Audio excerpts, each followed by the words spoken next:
नमस्कार भाइयों, मैं उज्जवल। और आप जानते ही हैं हमारा मुख्य जो विरोध किसी से भी होता है वह तभी होता है, इतना ज़्यादा कि जब समस्याएं आम जनता से जुड़ी हों और कोई सुनने वाला ना हो। आम जनता कौन है? आम जनता यानी जिसका राजनीति से कोई लेना देना नहीं।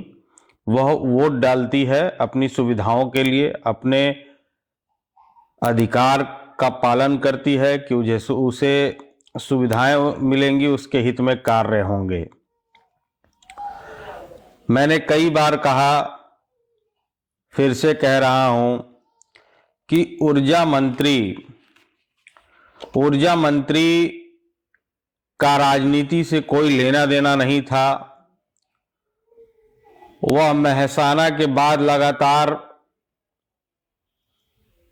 मुख्यमंत्री गुजरात नरेंद्र मोदी जी के साथ मुख्यमंत्री कार्यालय में रहे। फिर जब कोई राजदार हो जाता है तो वह हमेशा के लिए साथ हो जाता है। वो राजदार क्या रहे होंगे उससे मुझे उतनी गहराई में जाने की आवश्यकता नहीं। मेरा सिर्फ कहना इतना है कि मेरी अपने क्षेत्र की समस्या है। अपना क्षेत्र यानी मऊ, मधुबन।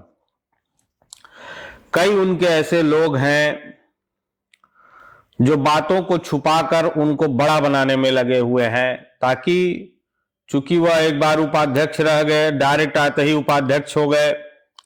भारतीय जनता पार्टी का कोई भी कार्यकर्ता जो बूथ लेवल से भी शुरू किया हो, वह भी आज तक जो है उपाध्यक्ष बना हो, यह बहुत बड़ी बात है।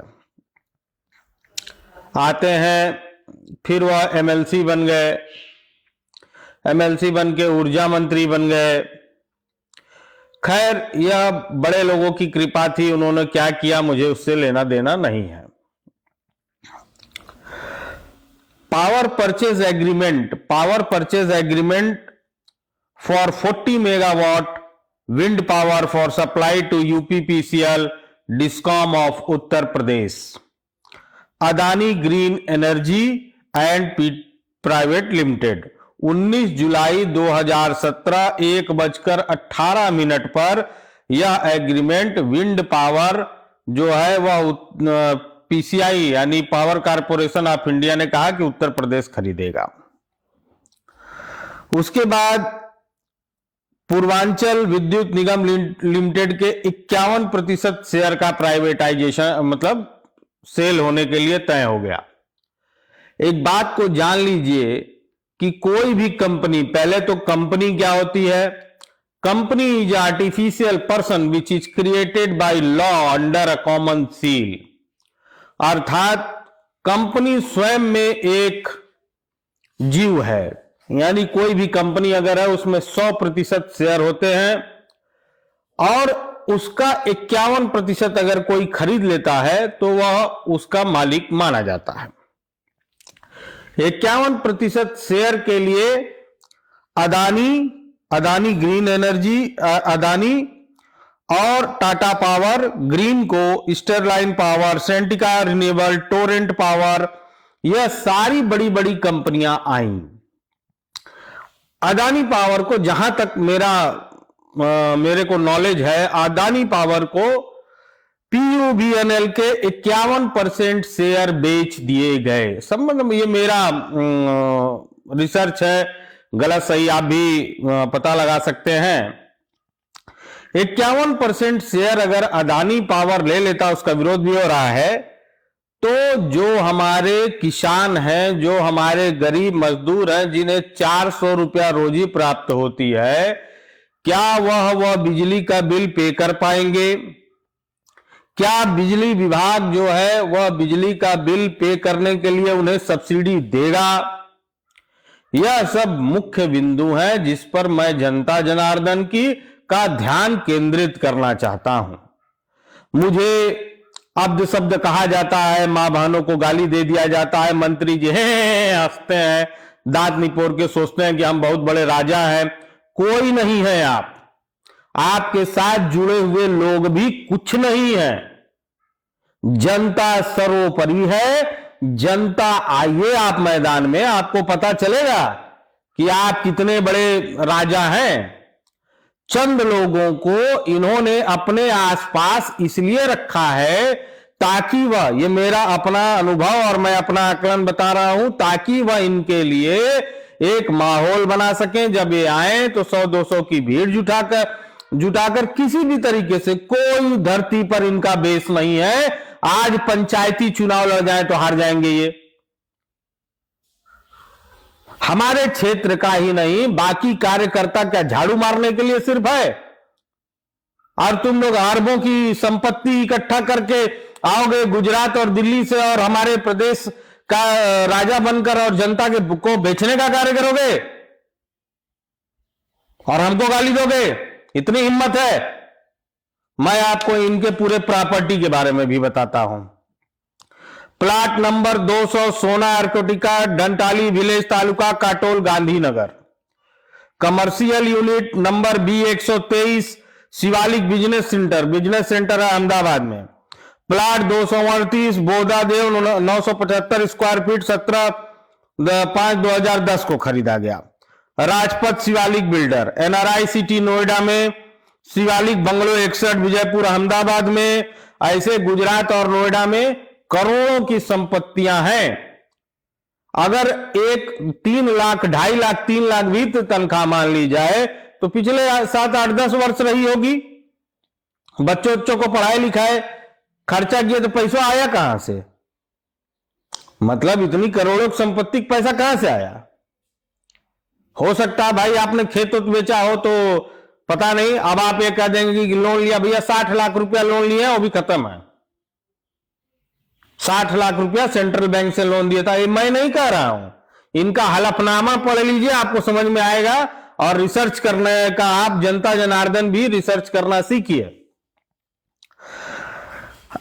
अब आते हैं, ये तो मैंने आपको ये सारी चीजें बता दी। अब आप ही बताइए कि अगर मैं ये प्रश्न पूछ रहा हूं तो चूंकि वो कुछ लोगों का जेब भर रहा है उनसे, तो मुझे गाली देने लगेंगे, मुझे मारने की धमकी देने लगेंगे। इतनी हिम्मत हो गई है। अब बाकी मुख्यमंत्री, प्रदेश के मुख्यमंत्री को उल्टा सीधा कहेंगे।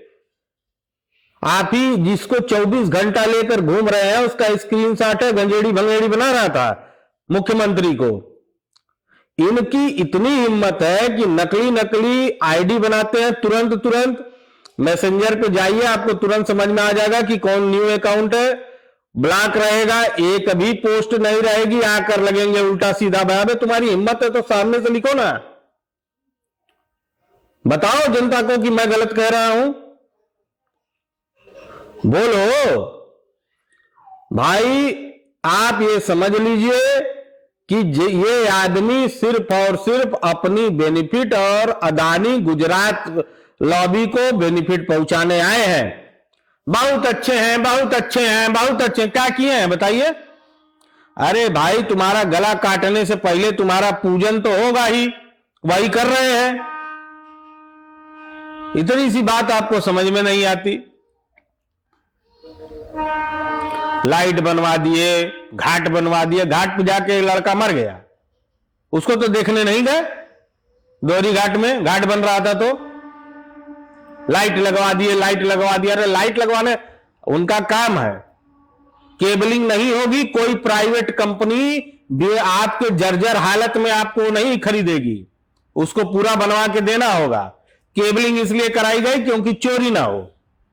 ट्रांसफार्मर इसलिए बदलवाए गए ताकि हम नहीं सहेंगे वहां से पावर का लॉस होगा। तो मैं मानता हूं कि मेरे क्षेत्र की जनता थोड़ी सीधी सादी भोली वाली है, परंतु इन सब चीजों को मैं तो बताऊंगा।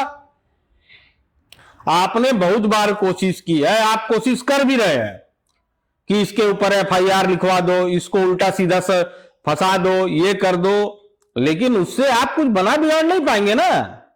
मैं आपको खुलेआम बता रहा हूं। अरे जनता की लड़ाई लड़ने के लिए उज्जवल मिश्रा 2 बार नहीं 10 बार जेल जाने के लिए तैयार है। एक बार नहीं, हजारों FIR सहने के लिए तैयार हूं। लेकिन कहूंगा, लड़ूंगा, जनता के हर मुद्दे पर लड़ूंगा। आपका काम जो है वह मैं होने नहीं दूंगा, आपकी फ्रॉडगिरी मैं होने नहीं दूंगा। आप कितना जो मन करे, मैं अकेला भी अगर खड़ा रहूंगा, कोई नहीं साथ रहेगा, तो भी मैं जरूर कहूंगा कि आप जो है अपने स्वार्थ और अपनी जनता जो गुजराती बिजनेसमैन है, उनके स्वार्थ, उनके हित को साधने के लिए यहां पर आए हैं। आपका घर काझा में तभी तक है जब तक आप यहां मंत्री हैं या तो यहां पे वो है, बाकी आपको कोई लेना देना नहीं है मऊ और उत्तर प्रदेश से, ये मैं जानता हूं।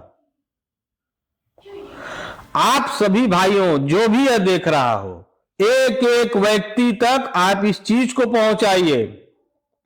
ये तो चले जाएंगे, बिजली का बिल आपको भरना है, लोगों को भरना है, सब्सिडी भी नहीं प्राप्त होगी, रोजगार है नहीं, रोजगार की इन्होंने किसी ने भी कोई वो नहीं की, शिक्षा के नाम पर बोलना नहीं है, लेकिन पूरे क्षेत्र में एक लाबी बन गई है 8-10 लोगों की, जो कि पूरा कब्जा करके बस सिर्फ जो है पैसा कैसे ऐंठा जाए ताकि इनको प्रधानमंत्री बना दिया जाए, प्रधानमंत्री बनेंगे। अब बाकी जनता जो जनता का लड़ाई लड़ रहा है वो जगह छिलेगा। तो इन सब विषयों को आप ध्यान दीजिए। और मैं फिर से बता रहा हूं, शर्मा जी का विरोध मेरा कुछ तथ्यों पर, कुछ शब्दों पर है। शर्मा जी के समाज से मेरा कोई लेना देना है, उसी समाज से मेरे हजारों मित्र हैं, दोस्त हैं, जाता हूं, लेकिन कभी भी उनके जो पिल्ले हैं, तितपिल्ले जो घूमते हैं साथ में, वो क्या करते हैं कि वो उसको पेश देते हैं, जाति जाति जाति जाति। उसी भारतीय जनता पार्टी में बहुत उनके समाज के लोग हैं जो मेरे दोस्त हैं, उनके समाज के लोग समाजवादी पार्टी में हैं, वो भी मेरे मित्र हैं, कांग्रेस में हैं, वो भी मेरे मित्र हैं, महिलाएं हैं, उनका पैर छूता हूं मैं, उन्हीं के समाज का नहीं, हर समाज का, चाहे वह दलित हो चाहे कोई भी, मैं सबका पैर छूकर प्रणाम करता हूं, मेरी जनता है तो। लेकिन गलत कहिएगा, गलत करिएगा तो मैं अपने जनता के हित में बोलूंगा। आप मेरा मुंह बंद कर सकते हैं तो उसका आपको नमस्कार। बाकी जनता देख रही है, वो अभी रिसर्च करना आज के बाद चालू करेगी।